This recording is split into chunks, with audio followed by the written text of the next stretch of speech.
La Universidad Autónoma del Estado de Hidalgo, su patronato universitario a través de la División de Extensión de la Cultura, le dan la más cordial bienvenida a la 33 edición de la Feria Universitaria del Libro 2020, en su modalidad virtual.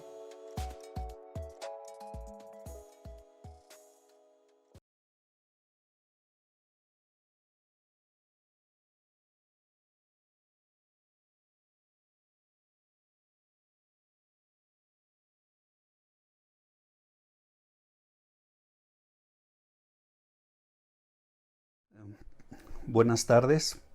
mi nombre es Luis Flores, especialista en literatura rusa, y el día de hoy vamos a hablar acerca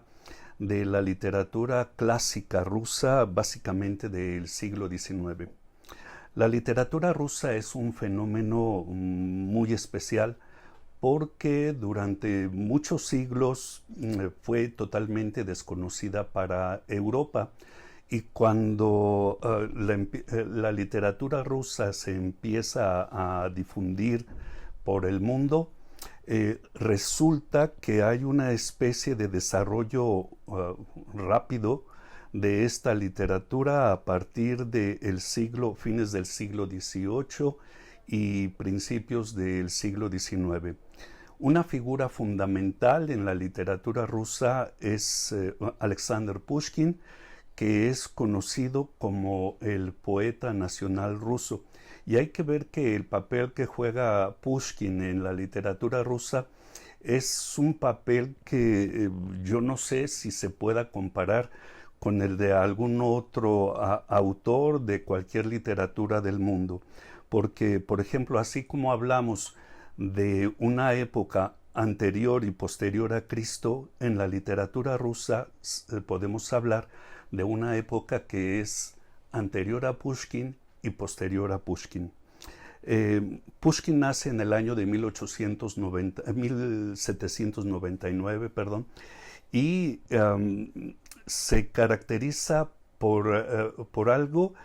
que hace de este autor un escritor muy especial. A la edad de 5 años se piensa que escribe uno de sus primeros poemas en francés, en donde se describe a sí mismo como un diablillo juguetón, y a la edad de 13 años, estudiando él en el Liceo de Tsarskoye Selo, presenta un poema que él titula Recuerdos de Tsarskoye Selo, en donde estaba presente el más famoso poeta de su tiempo, Derzhavin. Este poema él lo recita ante un público selecto, y cuando acaba de declamar este poema, resulta que Derzhavin, el jefe de la literatura neoclásica rusa, estaba envuelto, empapado en lágrimas, y entonces trata de abrazar a Pushkin, pero él sale corriendo y se esconde y no lo encuentran.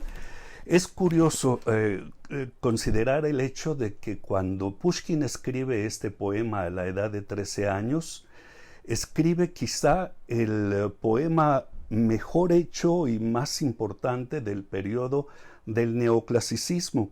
Y así como él escribe dentro de esta tendencia,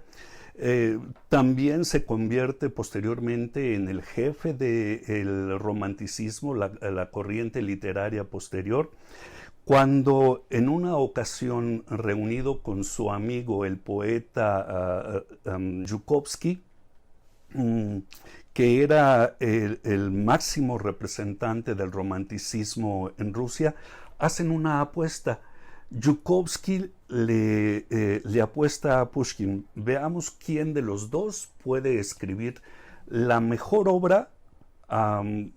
con el estilo romántico. Y entonces compiten, y Pushkin escribe una maravillosa obra con el nombre de Ruslan y Lyudmila. Es un poema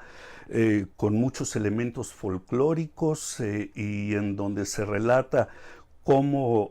Ruslan, un caballero enamorado de Lyudmila, una princesa muy hermosa, se casa con Lyudmila, y justo en el momento en que se está realizando este matrimonio llega un malvado mago con una enorme barba y rapta a Lyudmila. Es un maravilloso poema, cuento, en donde vemos las características esenciales de lo que ha de ser la poesía de Pushkin dentro de lo que es el contexto de la creación de los cuentos infantiles, cuentos maravillosos. Y cuando Yukovsky, el amigo con quien hizo esta apuesta, lee el cuento, poema Ruslan y Lyudmila, tiene que reconocer que esta obra es maravillosa y que Pushkin ha superado con creces la prueba, y que ha superado al mismo Yukovsky. Entonces Yukovsky le escribe una dedicatoria a Pushkin con estas palabras: del maestro vencido al discípulo vencedor. A partir de ese momento se puede considerar que Pushkin es el máximo representante del romanticismo en su época, pero Pushkin no solamente fue extraordinario escribiendo poesía al estilo neoclásico en un principio, después poesía y relatos al estilo ya del romanticismo, sino que él mismo fue evolucionando, y con el paso del tiempo con Rusia, y escribe una serie de obras extraordinarias, entre ellos los cuentos de Bielkin, que también son conocidos como cuentos del difunto Bielkin, en donde destaca sobre todo un cuento extraordinario que se llama El disparo, en donde el protagonista tiene un duelo con un compañero soldado, y en este duelo el protagonista lo que hace es que cuando están enfrentándose y su oponente va a disparar, él, en vez de estar temiendo por su vida, se pone de lado, empieza a comer unas bayas, y entonces el oponente, frustrado y malhumorado por esta situación, le dice: usted no está preparado para morir el día de hoy, así que no dispara. El duelo se suspende, y sin embargo muchos años después este soldado vuelve a buscar al protagonista cuando éste ya está casado, cuando ya tiene hijos, y entonces el soldado duelista le dice al protagonista: bueno, ahora sí podemos continuar nuestro duelo. Y resulta que él hace el disparo, pero dispara intencionalmente no a su oponente, al protagonista, sino que dispara justamente a un lugar en donde había una bala encajada, dispara y penetra justamente por el centro de esa bala. ¿Y por qué razón lo hace así en vez de tomar venganza y matar al protagonista? El soldado lo que le dice es: ahora que usted entiende lo que es la vida y que no está dispuesto a morir, le dejo esto como recuerdo. Y efectivamente el recuerdo de que en ese momento él pudo morir, y de que el soldado pudo dispararle y acertar, eso lo va a llevar grabado para toda su vida. Sin embargo, quizá la obra más importante de Alexander Pushkin sea un poema monumental, como diría un crítico literario, una enciclopedia de la vida rusa, con el nombre de Eugenio Onegin. Este crítico literario, cuando leyó esta obra, de hecho comentó que esta obra era tan genial y tan bien escrita que no se podía cambiar una sola palabra del lugar, ni omitir. Tan perfecta era. Esta novela en verso trata acerca de Eugenio Onegin, un personaje que está fastidiado de la vida y que busca nuevas sensaciones para sentir que por lo menos está haciendo algo que lo haga sentir vivo. Y entre esas cosas, bueno, lo que hace es que acepta en una ocasión la invitación de un amigo poeta para ir a un lugar en donde viven dos hermanas, un palacio, dos hermanas, una de las cuales está enamorado el amigo poeta, y entonces él empieza por perder el tiempo, por simplemente que se siente aburrido, a flirtear con la persona de quien está enamorado su amigo poeta.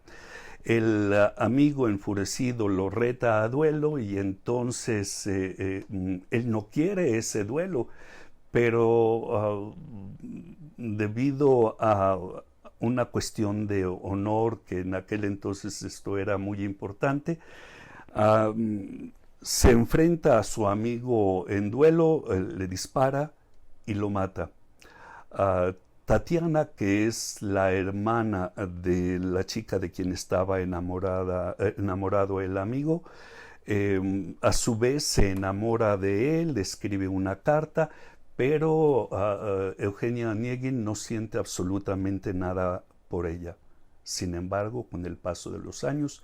cuando Onegin, en un baile que se organiza en un salón de San Petersburgo, vuelve a encontrar a Tatiana, la ve tan resplandeciente, tan maravillosa, que además está haciendo toda una luz dentro de la sociedad en la que brilla, la sociedad de San Petersburgo, que queda impresionado por ella, le declara su amor, pero Tatiana en esta ocasión, como ya está casada, simplemente le responde: lo amo a usted, pero estoy casada y seré fiel a mi esposo. Bueno, Pushkin muere a la edad de 37 años como resultado de un duelo. Cuando Pushkin muere, surge la figura de un gran autor llamado Mikhail Lermontov. Lermontov, que hasta entonces había sido un desconocido, publica un poema que se difunde como reguero de pólvora, un poema que se llama A la muerte del poeta, que está dedicado a Alexander Pushkin y que además se difunde muchísimo entre la sociedad de San Petersburgo y por toda Rusia. Y en este poema Mikhail Lermontov acusa a la élite de haber fraguado la muerte de Pushkin, el poeta nacional ruso. Por tal motivo, Lermontov es exiliado, es enviado al Cáucaso y ahí va a escribir algunas de sus más maravillosas obras. Su obra más importante es Un héroe de nuestro tiempo, se la recomiendo mucho. Si no la han leído, consígansela, está traducida al español y verán que es una de las obras más maravillosas, no solamente de la literatura rusa, sino también de la literatura universal. Alguna vez un maestro que tuve en la Universidad Estatal de Moscú llegó a decir que Dostoyevsky en gran medida partió y se desarrolló después de la lectura de esta gran obra. Es decir, el antecedente de la profundidad psicológica de los personajes lo vemos justamente en El héroe de nuestro tiempo de Lermontov, y en esta obra hay algo muy interesante. El protagonista, el personaje principal,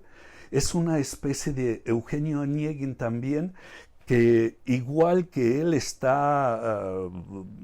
hastiado, tiene la enfermedad del siglo, que es ese aburrimiento que no sabe qué hacer con él, y entonces busca nuevas experiencias que lo hagan que después de todo seguir vivo vale de alguna manera la pena. Lo interesante de esta obra es que Pechorin, el protagonista, es descrito por diferentes narradores, lo cual hace que siendo diferentes narradores se vea un perfil totalmente distinto en cada uno de ellos sobre la imagen, sobre la personalidad de Pechorin, que es un hombre destacadísimo, es un hombre que se distingue del resto de la gente que lo rodea por su profundidad con que analiza a la gente que le rodea, por una comprensión de el mundo y la desigualdad social, etcétera, etcétera. Bueno, después de Mikhail Lermontov, el escritor que se enseñorea de la literatura rusa, bajo la influencia, por cierto, de Pushkin, es Nikolai Gogol. Gogol, que ha de escribir sus dos obras más importantes por la recomendación del mismo Pushkin. El inspector, por un lado, una obra maravillosa de teatro, en donde en un pueblo en el cual la élite local se la vive aprovechándose, poco tienen, y fraguando una serie de acciones para enriquecerse bajo la sombra de la corrupción que tanto vive ahí. Si algo suena parecido, no estoy hablando de nuestro país. En una ocasión, bueno, esta gente se entera de que va a llegar un inspector a hacerles una revisión para ver qué tal están administrando el poder en ese lugar. Y entonces se corre el rumor de que una persona que acaba de llegar es el inspector. Y entonces todo mundo le empieza a ofrecer dinero, incluso alguien lo impulsa para que corteje a una de sus hijas, le dan todo lo que pueden. ¿Y cuál no sería la sorpresa de todos ellos? Que cuando ya le han dado sus mochadas a este inspector, él se va, y en el momento en que se va, al poco tiempo, cuando todos ellos están reunidos y piensan que se han salvado de la crítica del inspector, llega el verdadero inspector y ellos no están ya preparados para eso. Y hay una escena muda en donde todos ellos están totalmente pasmados, sorprendidos. Quizá la mejor obra de Gogol sea Las almas muertas, una maravillosa novela en donde imagínense que llega un personaje y les empieza a decir a ustedes: tengo entendido que ustedes tienen una serie de campesinos, de trabajadores que ya han fallecido. Regálenme sus almas muertas. Regálenme sus almas muertas. ¿Y para qué necesita un personaje como este que le regalen sus almas muertas? Pues la cuestión es que él va con diferentes terratenientes Él habla acerca de sí mismo como si fuera un buen samaritano, porque sabe que en el censo las almas de los que recientemente murieron todavía están registradas como vivas, estas personas como si fueran vivos, y que estos terratenientes tienen que pagar impuestos por estas almas vivas. Y este personaje, Chichikov, estaría pagando esos impuestos por su parte, y nadie entiende por qué puede alguien querer almas, personas que ya están muertas, y cuál es el beneficio que obtendría. Y precisamente porque hay algunos que se empiezan a preguntar cuál es el beneficio que obtendría, en vez de regalárselas, tratan de vendérselas, y Chichikov las llega a comprar incluso. Les recomiendo mucho esta obra, no les digo bien cuál es la continuación, porque leerla es verdaderamente una delicia. Una muestra de la parte oscura de lo que era la Rusia zarista de esa época, tan corrupta, tan negra, tan ruin, que cuando Pushkin, que le recomendó esta temática a Gogol, leyó esta obra, lo que exclamó fue simplemente: Dios, qué triste es nuestra Rusia. Después de Gogol aparece la figura de Iván Turgenev, un gran novelista que escribe, entre otras novelas, Nido de Hidalgos. Les recomiendo mucho la obra Padres e Hijos, y una serie de novelas más. Turgenev se considera como el escritor ruso que es capaz de captar el nuevo tipo de ser humano que está surgiendo antes que cualquier otro escritor. Cuando apenas está surgiendo este nuevo tipo de hombre,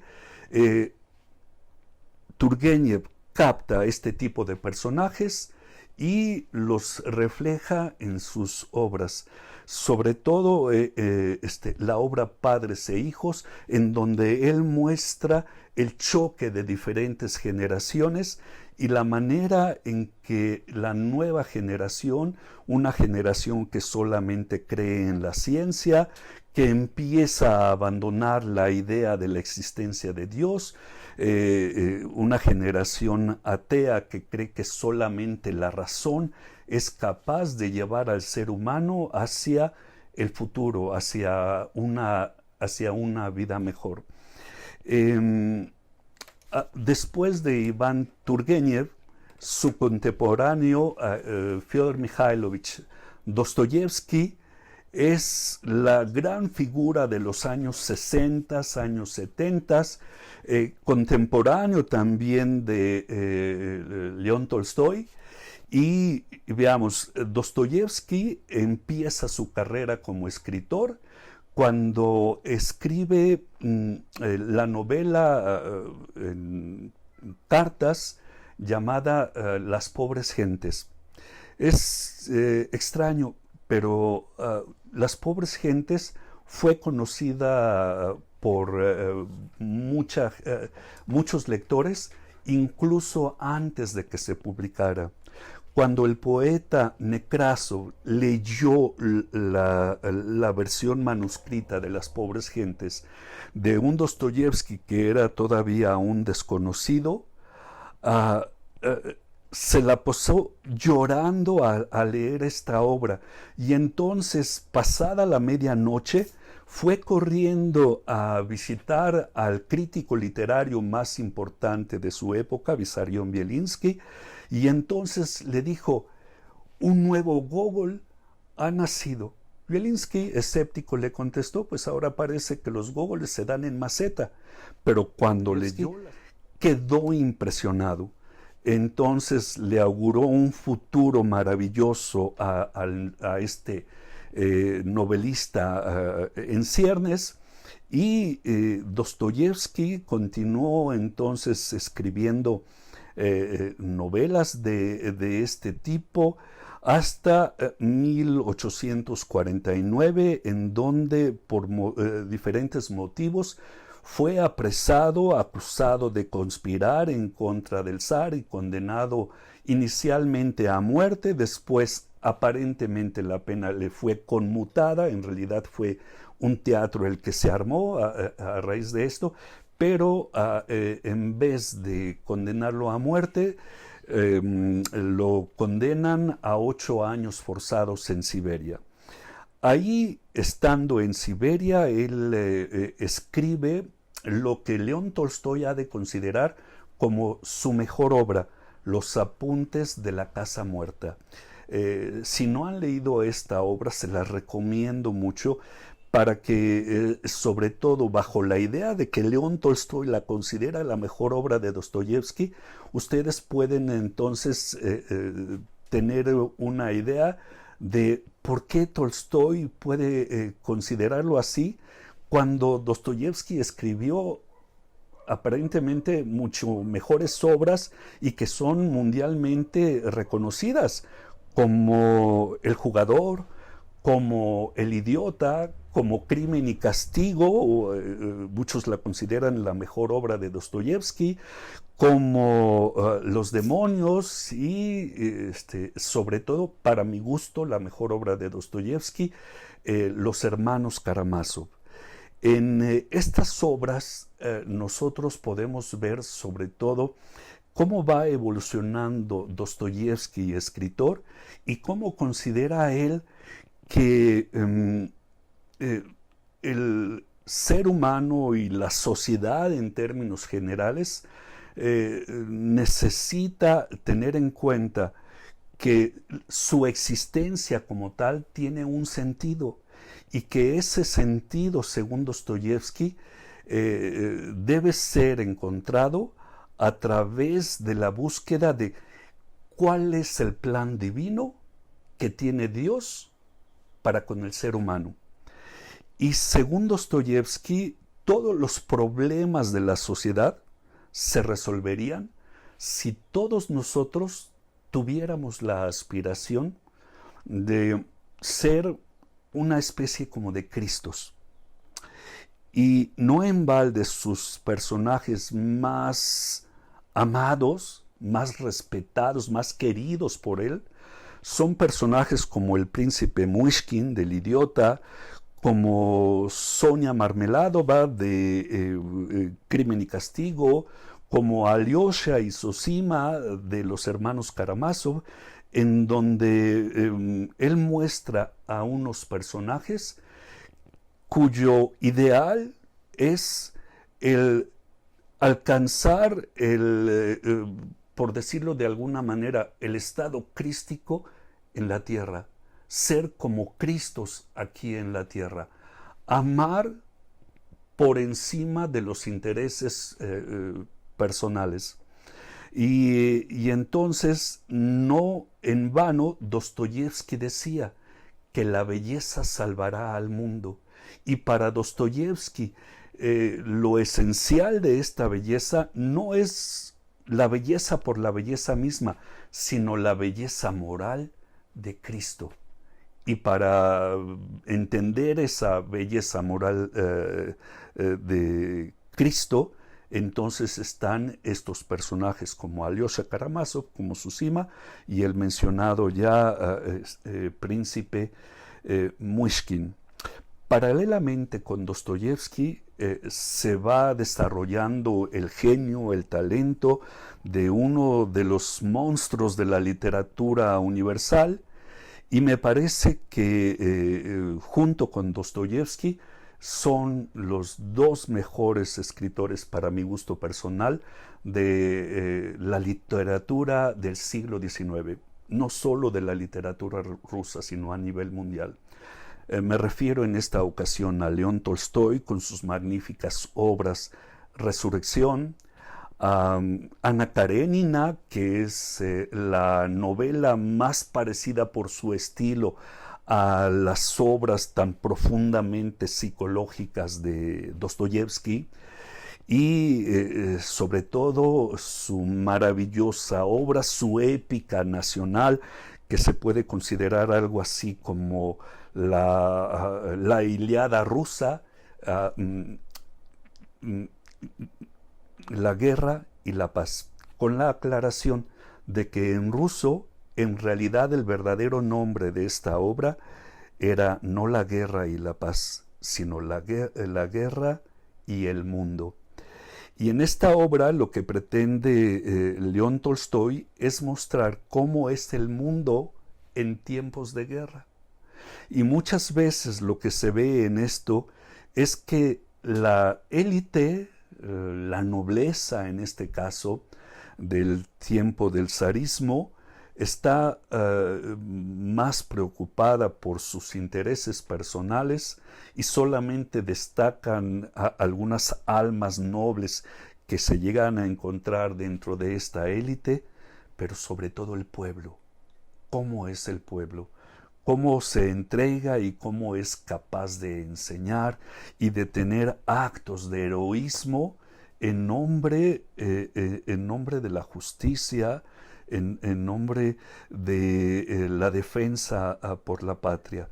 La guerra y la paz es una obra maravillosa que no se pueden perder y que nos da un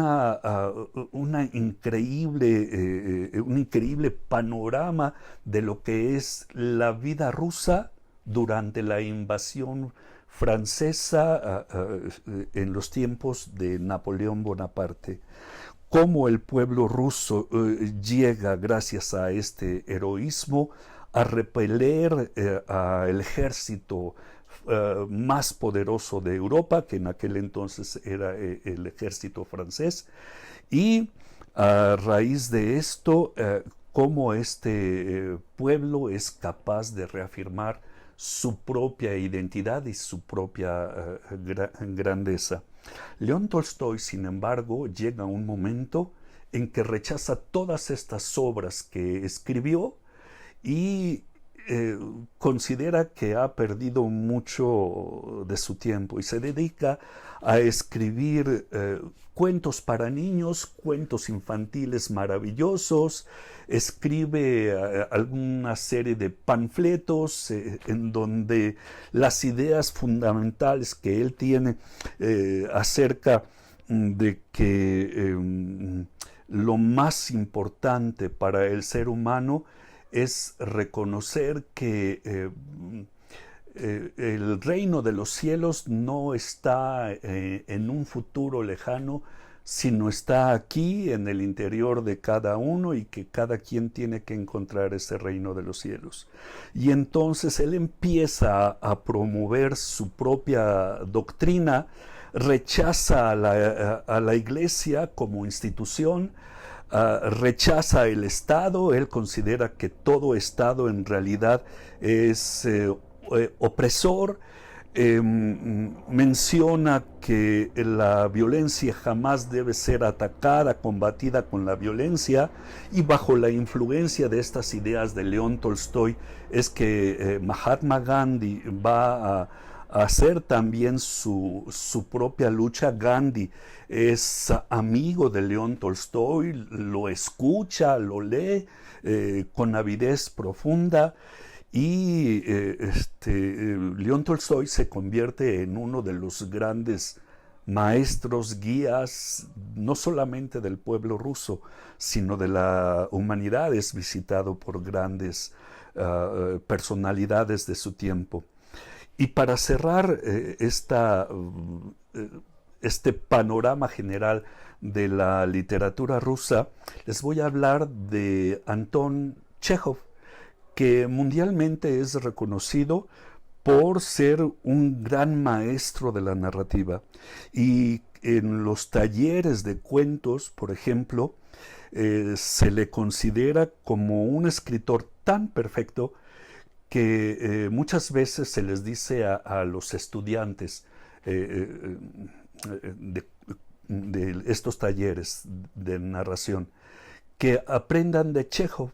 Y lo que Chekhov hacía en sus obras, a decir de él mismo, es reducir al máximo. Él decía que la brevedad es la hermana del talento.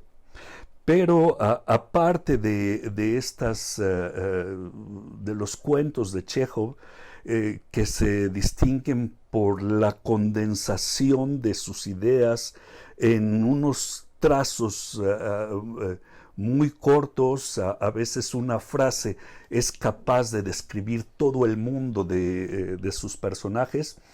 Además de esto, sabemos que Chekhov es uno de los grandes reformadores del teatro, no solamente ruso, sino del teatro mundial. Sobre todo porque en las obras de Chekhov nosotros nos damos cuenta que tal parece que en este teatro con los personajes no pasa nada, porque no se desarrolla la acción como tal, sino lo que va sucediendo, lo que verdaderamente sucede, no está sucediendo a un nivel exterior, no en la superficie, sino bajo de esta superficie. Entonces, lo que importa son los silencios, las cosas que se sobreentienden de alguna manera. Los personajes parece que se la pasan aburridos, parece que es un mundo en donde nada sucede y nada tiene una verdadera razón de ser. Y sin embargo, la carga psicológica y la carga emocional es profundísima. No por ello las obras como El tío Vania, El jardín de los cerezos y sobre todo La gaviota son consideradas como obras maestras de la literatura universal. Por cierto, hablando de La gaviota, esta obra fue puesta en escena en un teatro en San Petersburgo y fue un total fracaso. Entonces, un productor y director de teatro habló con su amigo Stanislavski y le ofreció, todos conocemos que Stanislavski es un clásico entre los clásicos, reformador también del arte del actor, del arte de la dirección, le pidió a Stanislavski que montara la obra de La gaviota. Stanislavski no quería porque decía, no tengo tela de dónde cortar, es una obra que no es nada dramática. Sin embargo, bajo la presión de su amigo, Stanislavski aceptó, y aquí cuando se presentó la obra, cuando fue el estreno, sucedió algo que yo no sé si alguna vez haya sucedido en la historia del teatro. Y es que cuando terminó la obra de La gaviota, ahora ya en su reestreno, pero en el Teatro de Arte de Moscú, el público quedó tan impactado que al cerrarse el telón no hubo ni un solo aplauso.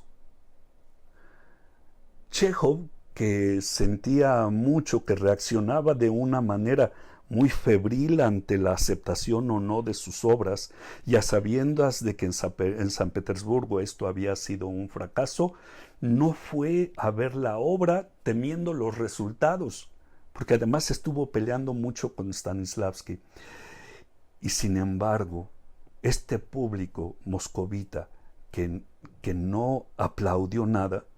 que quedó callado durante algunos minutos, y los actores y el mismo Stanislavski entonces no sabían cómo reaccionar,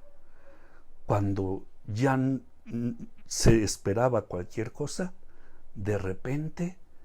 empezó a aplaudir. Media hora de aplausos, de vivas, de escándalos, de euforia. Nunca, que yo sepa, en la historia del teatro había habido una reacción así. La gaviota se la recomiendo mucho, y le recomiendo también